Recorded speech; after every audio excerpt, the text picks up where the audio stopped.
Hello friends, welcome to our channel Legal Tapasvi. न्याय में देरी होना अन्याय होने के बराबर है। Justice delayed justice denied. न्याय में देरी होना अन्याय होने के बराबर इसलिए है क्योंकि यदि किसी व्यक्ति को समय पर न्याय नहीं मिलता है तो ऐसा न्याय मिलने से उसको क्या फ़ायदा। विलंबित न्याय अर्थात जो न्याय समय पर नहीं मिला हो, न्यायिक व्यवस्था के बुनियादी ढांचे को कमज़ोर कर देता है, न्याय में आस्था को कमज़ोर कर देता है। अपराधी व्यक्तियों के हौसले बुलंद होने लगते हैं एवं पीड़ित तथा फरियादी व्यक्ति असहाय एवं कमज़ोर महसूस करने लगता है। समाज में अपराध के प्रति बदले की भावना पैदा होने लगती है एवं न्यायिक व्यवस्था कमज़ोर होती है। प्रसिद्ध दार्शनिक जॉन रॉल्स ने माना कि न्याय ही सभी सामाजिक व्यवस्थाओं की बुनियादी आधार हैं। कोई भी सामाजिक संस्था बिना न्याय के अपना औचित्य एवं सार्थकता सिद्ध नहीं कर सकती।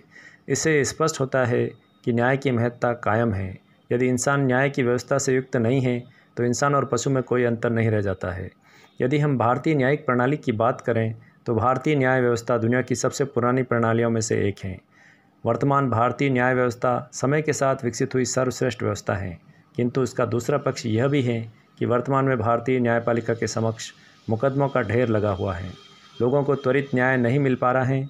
वर्तमान में सर्वोच्च न्यायालय में 58,000 से ज़्यादा मुकदमे लंबित हैं। उच्च न्यायालयों में तो लंबित मुकदमों की संख्या और भी ज़्यादा है। वर्तमान में भारत के सभी उच्च न्यायालयों में लंबित मुकदमों की संख्या 44 लाख से भी ज़्यादा है, जिनमें न्याय होना शेष है। इसके अतिरिक्त सत्र न्यायालय और अधीनस्थ न्यायालयों में लंबित मुकदमों की संख्या तो 3 करोड़ से भी ज़्यादा है। वर्तमान में साल 2011 की जनगणना के मुताबिक प्रति 10 लाख लोगों पर केवल 18 न्यायाधीश कार्यरत हैं। कई ऐसे मामले भी हैं जिनमें विचारण में ही 20 से 30 साल का समय लगा एवं तथाकथित दोषी व्यक्ति की विचारण के दौरान ही मृत्यु हो गई। ऐसी स्थिति में ऐसे फैसलों का क्या औचित्य है। MM हॉस्कोट बनाम महाराष्ट्र राज्य के मामले में सर्वोच्च न्यायालय ने निर्धारित किया कि शीघ्र एवं त्वरित विचारण का अधिकार प्रत्येक नागरिक का जन्मसिद्ध अधिकार है। विचारण में अनावश्यक विलंब को टाला जाना चाहिए।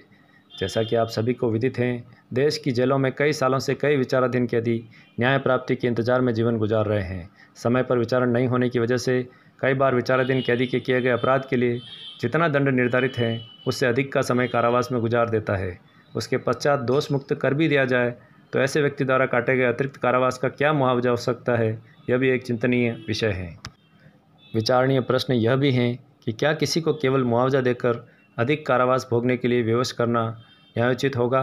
न्याय में देरी के लिए किसी एक पक्ष को जिम्मेदार ठहराना भी न्यायोचित नहीं होगा, क्योंकि इसके कई कारण हैं। सर्वप्रथम, न्यायिक व्यवस्था में जितने न्यायाधीशों के पद रिक्त हैं उनको तुरंत भरा जाना चाहिए। न्यायाधीशों की कमी की वजह से मुकदमों का अंबार लग जाता है। अधिवक्ताओं का भी यह प्रयास रहना चाहिए कि अनावश्यक स्थगन की प्रवृत्ति से बचें तथा पक्षकारों का भी यह प्रयास रहना चाहिए कि अनावश्यक झूठे मुकदमेबाजी से बचें ताकि न्यायालय पर मुकदमों का बोझ कम हो सके। इसके अतिरिक्त तकनीक की सहायता से शीघ्रता से गवाही एवं प्रक्रिया का तीव्रता बढ़ाकर शीघ्र विचारण किया जा सकता है। यह सभी पक्षों की सम्मिलित जिम्मेदारी है कि न्यायिक व्यवस्था पर अनावश्यक बोझ न पड़े तथा विशेष रूप से सरकार की जिम्मेदारी है कि लोगों को त्वरित एवं समय पर न्याय मिले। इसकी व्यवस्था सुनिश्चित करने के लिए संसाधनों की कमी आड़े नहीं आनी चाहिए। यही हमारा संवैधानिक लक्ष्य रहा है और सर्वोच्च मानवीय आदर्श भी यही है।